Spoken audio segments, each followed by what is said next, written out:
हाँ तो छात्र एवं छात्राओं, आपको मैं अब एनसीईआरटी पर एक्सरसाइज नंबर 3.4 का है और ये क्वेश्चन नंबर क्या एग्जाम्पल नंबर है इसका 3.4 का। ये 1 रैखिक समीकरण को वज्रगुणन विधि द्वारा हल करना हमें।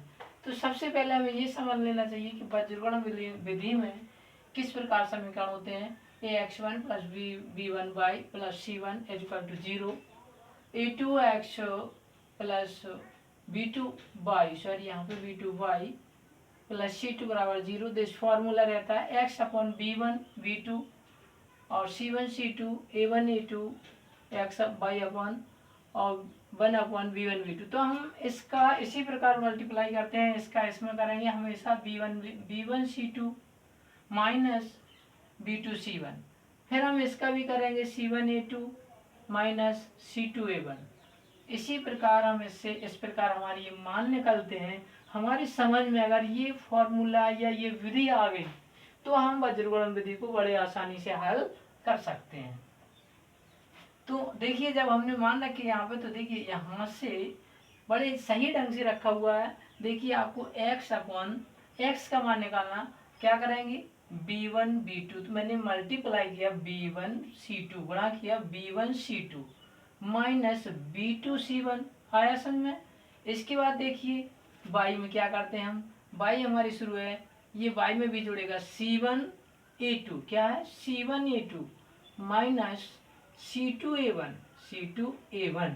इसी प्रकार अगला टर्म देखा मैंने जब, तो क्या हुआ a1 v2, क्या हुआ a1 v2 minus a2 v1।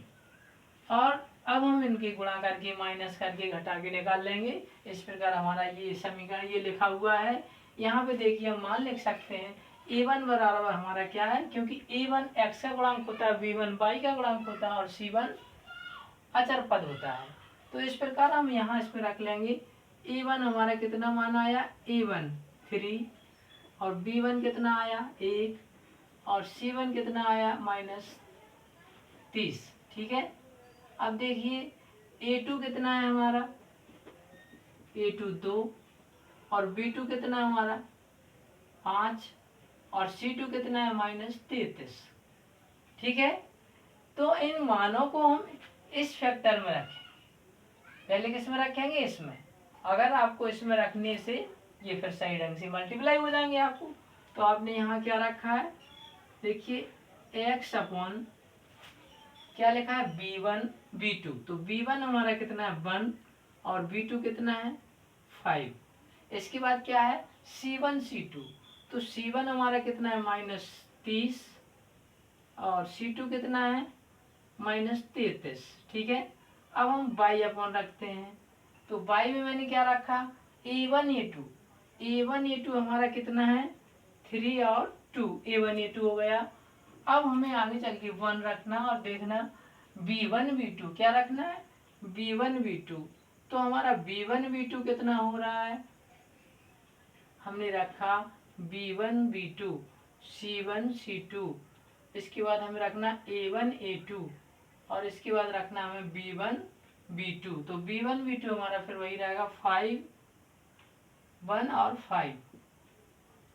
ठीक है, हम देख लेते हैं। देखो मैंने कितना 1 2 3 4 1 2 3 4 हमने देखा कि इसका इस प्रकार हम मल्टीप्लाई करते हैं। ठीक है, तो मतलब ये पहला चिन्ह का मतलब है हमारा कि पहले हम इसी का गुणा करेंगे तब इसके बराबर यहाँ हमारी मान निकलेंगे। जैसे मैंने निकाला x अपॉन क्या निकलेगा b1 c2, तो b1 c2 मैंने मल्टीप्लाई किया तो यहाँ पे हमारे आ रहा है -1 इंटू मतलब 1 गुणित 33, यहाँ पे माइनस लग जाएगा। और फिर देखिए यहाँ से हमने इसमें किया तो माइनस ये भी हो जाएंगे कितने -30 और गुणित 5। ठीक है, अब हमने रखा y का मान, जिसमें हम फिर देखते हैं y के मान के लिए क्या करते हैं हम, y का मान निकालना हमें। तो कितना होगा देखिए क्या है c1 a2, क्या है c1 a2, तो इससे करेंगे ना तो c1 a2 का मतलब है -30 गुणित 2। इसके बाद हम फिर यहाँ माइनस लगाएंगे। फिर देखिए c2 a1, तो c2 a1 हमें देखना है तो C2A1 का मतलब है C2 क्या था, अभी अपन ने रखा था यहाँ पे A1 A2, और अब अपन को रखना है इसमें, पहले किया इसका किया अपन ने C1A2 हो गया, C1A2। अब C2A1, तो C2A1 देखना है, C2 और A1, तो C2A1 कितना हुआ, इसमें फिर माइनस के 33 है इंटू 2, ठीक है। चेक अच्छी तरह चेक कर लो, C2A1, ठीक है ना, C2A1 करके चलना है अपन को। ये इतना हुआ, ये इतना हुआ। यहाँ पे देखते हैं, यहाँ पे अपन ने रखा C1A2, तो आपका यहाँ पे ये C1 है और ये A2 है, तो हमने किया इसका। इसके बाद आपका रखना है C2A1, तो C2 है और ये A1 है। अगले टर्न अपन को फिर देखना है 1/, ठीक है ना। तो 1/, कहने का मतलब है A1V2, क्या करना है A1V2, तो A1V2, तो ये A1A2 है, ये V1V2 है, तो हम इसका लेंगे A1A2, क्या लेंगे A1A2। तो A1A2 जब हम करेंगे, A1A2 हमारा कितना होगा 3 × 5 माइनस B1V2, नहीं A1V2 था, तो A1V2 है। अब हमारा रहेगा बी, चाहे तो B1A2 कर लो या A2V1, A2V1, तो A2V1 है, तो A2V1 कितना होगा हमारा 2 × इतने, ठीक है। अब हम इनका गुणा करके रखेंगे, जैसे हमारा यहाँ कितना आया x/, कितना आया, ये आएंगे हमारे माइनस के 33, और ये प्लस के आ जाएंगे कितने 15, यानी कि 150। अगले टर्न फिर चलते हैं हम, यहाँ पे हमारा कितना है 22, तो यहाँ पे ये हमारा कितना आया माइनस का 3 दूनी 60, और ये माइनस माइनस का प्लस हो जाएगा, ये कितना हो जाएगा 66, 33 दिया 66, ये माइनस का रहेगा, ठीक है। अब फिर चलिए हम फिर चलते हैं 1, तो ये हमारा कितना आया 15 माइनस ये कितना आया 2, ठीक है। अब हम इसको फिर अगले टर्न हल करते हैं, तो हमारा यहाँ पे कितना निकलेगा, ये हमारा यहाँ पे कितना निकला, कहने का मतलब है ये x/, कितना निकल रहा है 33, तो यहाँ पे हमारा x/, कितना निकला 117, शून्य की मान 10, 10 में से 3 का 7 बचेगा, इसकी हासिल फिर इसमें जाएगी, तो कितना रहेगा, यहाँ पे चूंकि कर लेते हैं अभी, कितना 150 में से 33 घटा, तो यहाँ पे 7 बचा, इसकी हासिल इसमें गई, तो यहाँ पे 1, तो यहाँ पे इतना बचा हमारा, कितना बचा 117, सॉरी 117 बचा है। अब यहाँ पे फिर देखते हैं हम बराबर, यहाँ देखिए यहाँ तो स्पष्टली बच रहा है कितना 66, तो यहाँ तो सीधा कितना बच रहा है माइनस के 60 है और ये 66 है, तो उससे 6 कितना बच रहा है 6, ये कैसी गलत हो गया क्या। यहाँ पे क्या था हमारा बाई में था A1V2, तो हमने देखा A1V2 बाई में ये था A1V2, तो 3 दूनी 60, और इसके बाद था,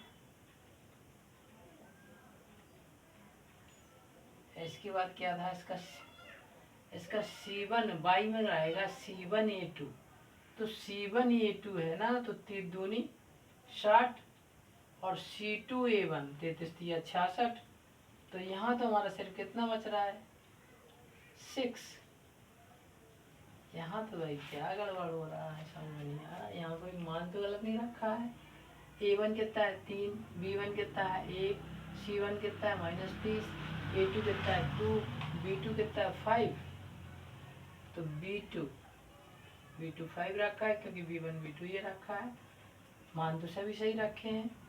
और ये यहाँ माइनस का 60, तो यहाँ पे 6 बच रहा, और यहाँ पे कितना बचा आपका 13 है